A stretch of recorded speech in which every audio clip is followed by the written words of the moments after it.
नमस्कार दोस्तों, आज एक नई कहानी। सोच ही जीवन का आधार है। तीन राहगीर रास्ते पर एक पेड़ के नीचे मिले। तीनों लंबी यात्रा पर निकले थे। कुछ देर सुस्ताने के लिए पेड़ की घनी छांव में बैठ गए। तीनों के पास दो झोले थे। एक झोला आगे की तरफ और दूसरा पीछे की तरफ लटका हुआ था। तीनों एक साथ बैठे और यहाँ वहाँ की बातें करने लगे, जैसे कौन कहाँ से आया, कहाँ जाना है, कितनी दूरी है, घर में कौन कौन है। ऐसे कई सवाल जो अजनबी एक दूसरे के बारे में जानना चाहते हैं। तीनों यात्री कद काठी में समान थे, पर सबके चेहरे के भाव अलग अलग। एक बहुत थका निराश लग रहा था, जैसे सफ़र में उसे बोझिल बना दिया है। दूसरा थका हुआ था पर बोझिल नहीं लग रहा था, और तीसरा अत्यंत आनंद में था। एक दूर बैठे महात्मा इन्हें देख मुस्कुरा रहे थे। तभी तीनों की नज़र महात्मा पर पड़ी और उनके पास जाकर तीनों ने सवाल किया कि वे मुस्कुरा क्यों रहे हैं। इस सवाल के जवाब में महात्मा ने तीनों से सवाल किया कि तुम्हारे पास दो दो झोले हैं, इनमें से एक में तुम्हें लोगों की अच्छाई को रखना है और दूसरे में बुराई को।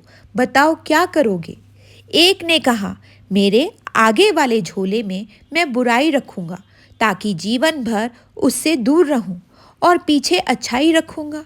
दूसरे ने कहा, मैं आगे अच्छाई रखूंगा ताकि उन जैसा बनूं, और पीछे बुराई ताकि उनसे अच्छा बनूं।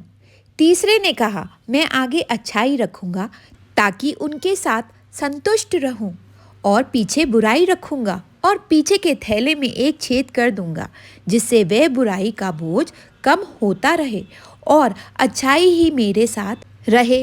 अर्थात वह बुराई को भूल देना चाहता था।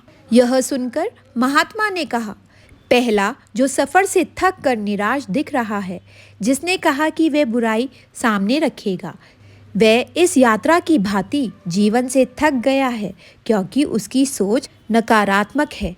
उसके लिए जीवन कठिन है। दूसरा जो थका है पर निराश नहीं, जिसने कहा अच्छाई सामने रखूंगा पर बुराई से बेहतर बनने की कोशिश में वह थक जाता है, क्योंकि वे बेवजह ही होड़ में है। तीसरा जिसने कहा वह अच्छाई आगे रखता है और बुराई को पीछे रख उसे भुला देना चाहता है, वह संतुष्ट है और जीवन का आनंद ले रहा है। इसी तरह वह जीवन यात्रा में खुश है। शिक्षा। जीवन में जब तक व्यक्ति दूसरे में बुराई ढूंढेगा, वह खुश नहीं रह सकता। जीवन भी एक यात्रा है, जिसमें सकारात्मक सोच जीवन को खुशहाल बनाती है। जीवन में क्रोध सबसे बड़ा बोझ है और क्षमा सबसे सुंदर और सरल रास्ता, जो जीवन को बोझहीन बनाता है। जय श्री कृष्ण। आशा करती हूँ आपको मेरी कहानी पसंद आई हो।